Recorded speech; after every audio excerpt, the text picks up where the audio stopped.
হবে ভাইয়া, আরে ওটা আর ভাই আমার সিকিউরিটির ব্যাপার আছে। না না ড্রাইভার না, আরে আপনি ছাড়েন ভাইয়া। আচ্ছা ঠিক আছে ঠিক আছে, ওকে আমি পাঠিয়ে দিচ্ছি। আচ্ছা ঠিক আছে, আপনি ছাড়েন।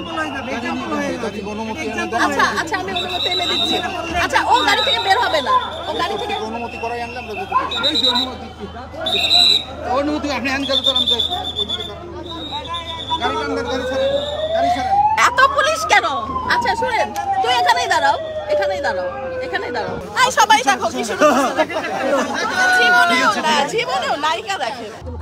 হ্যালো বন্ধুরা, চলচ্চিত্র শিল্পী সমিতির নির্বাচনের দিন ভোট দিতে এফডিসিতে হাজির হয়েছিলেন ঢালিউডের রানী শাবনূর। কিন্তু নায়িকাকে দেখে চিনতে পারেননি নিরাপত্তা কর্মীরা, যার ফলে এফডিসিতে ঢুকতে বাধা দেওয়া হয় এই নায়িকাকে। এক পর্যায়ে গাড়ির ভিতর থেকে নায়িকা বলেন, আমি শাবনূর। আর এই দৃশ্য দেখা গেছে শাবনূরের ফেসবুক লাইভে।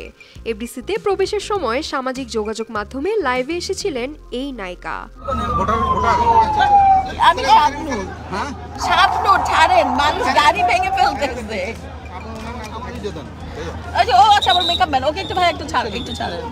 গাড়িতে বসা অবস্থাতেই শাবনূর বলছেন, হ্যালো বন্ধুরা, আজকে আমি এসেছি জানো তো আমাদের সমিতিতে, আমাদের মিলন মেলা, ভীষণ ভালো লাগছে সবাইকে দেখে।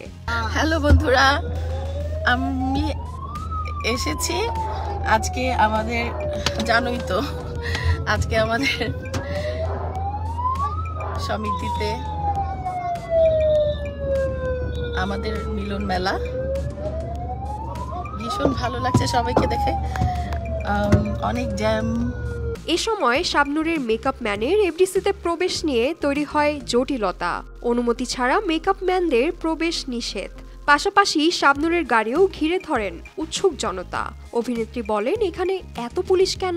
না না ভাইয়া ভাইয়া ওকে যেতে হবে, আমার মেকআপ ম্যান ভাইয়া, ওকে যেতে হবে। না না কোনো সমস্যা নাই ভাইয়া।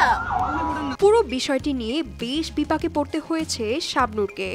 এছাড়াও লাইভে দেখা গেছে শাবনূরকে ঘিরে ধরেছিলেন ভক্তরা, যার ফলে অনেকটাই ভোগান্তি পোহাতে হয়েছে নায়িকাকে।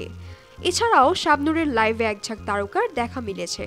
আনন্দ উল্লাসে এই নায়িকাকে ভোট দিতে দেখা গেছে এফডিসিতে।